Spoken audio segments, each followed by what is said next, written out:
Welcome to this presentation on how to find the number of periods using Microsoft Excel as part of Stratfield Solutions Finance in 5 Minutes mini-series.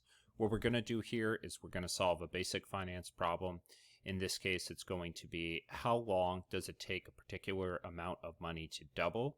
And we're going to solve that problem using a function within Excel, which is abbreviated NPER, known for NPER, or the number of periods. So we'll walk through a practical example after showing you what the formula is. So let's dive right in. So we use the NPER function to determine the number of cash flows we need to achieve various finance objectives. The example I gave up front was to double the amount of money. Some of the other ones might be how long does it take to triple money? How long does it take to pay off a car loan or a home mortgage? All of those types of questions can be solved when we ask for the number or the number of periods of cash flows. We can do that using the Excel NPER function. You can do it by hand, but it takes a lot of steps and the math gets a little bit complicated the more cash flows there are. So Excel is a really handy tool. You just need a few inputs and then you can put those into the formula. We'll show you how to do that. It's really super simple and easy to use. So some tips and cautions with this formula. List out all the information you have about that series of cash flow, including things like the present value, the future value, the interest rate, whatever that percentage is. If there are payments, especially if you're paying off a loan or if you're making deposits on a periodic basis, you want to make sure you have those available. And one caution, if you are using payments, you need to also validate if those payments start at the beginning, which is an annuity due of the period, or at the end, which is known as an ordinary annuity of the period. So if the cash flows take place at the beginning, you have an input for that, and if they take place at the end, there's an input for that.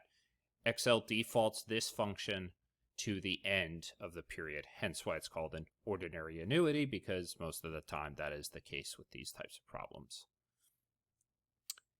So again, one caution there, and that's why I started it at the bottom. If using payments, you need to make sure that you also validate whether or not you have put that in for the type.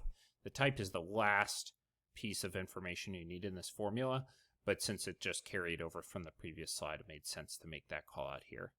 So we're going to walk through the rest of the syntax here. The NPER formula in Excel is, you put the equal sign like with all formulas, the rate, payment, present value, future value, and then again, if you need that type for the beginning or end of the period.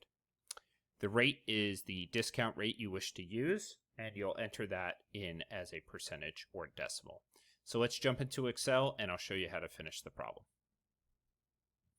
Okay, so here we are with our layout here, and the question that we're being asked is how long will it take for my $500 deposit to double, meaning to reach $1,000, if I also deposit $10 into the account each year at a 6% annual rate, keeping in mind that compounding here in this situation is annual.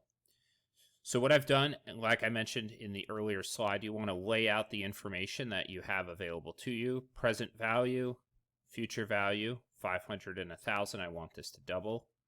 Payments, I'm going to make $10 payments into the account every period, and the interest rate of 6%.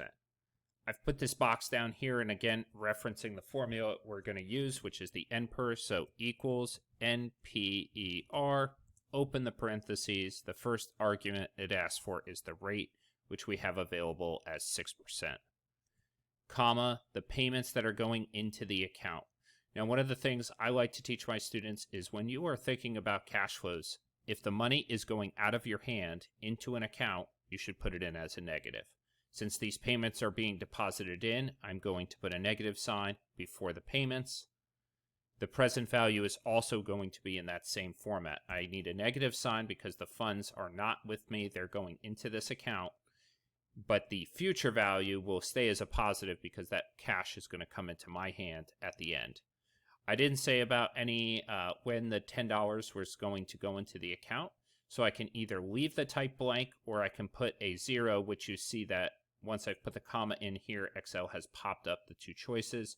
I'm going to put a 0 for the end of the period and the result is 9.6. Since these statements of interest were in years, it would take 9.6 years for my $500 to increase to $1,000, including the fact that I'm putting in a $10 per month deposit into the account, making payments into the account. So that's really it. That's how to use the NPER formula in Excel, and I hope you found this video helpful to you.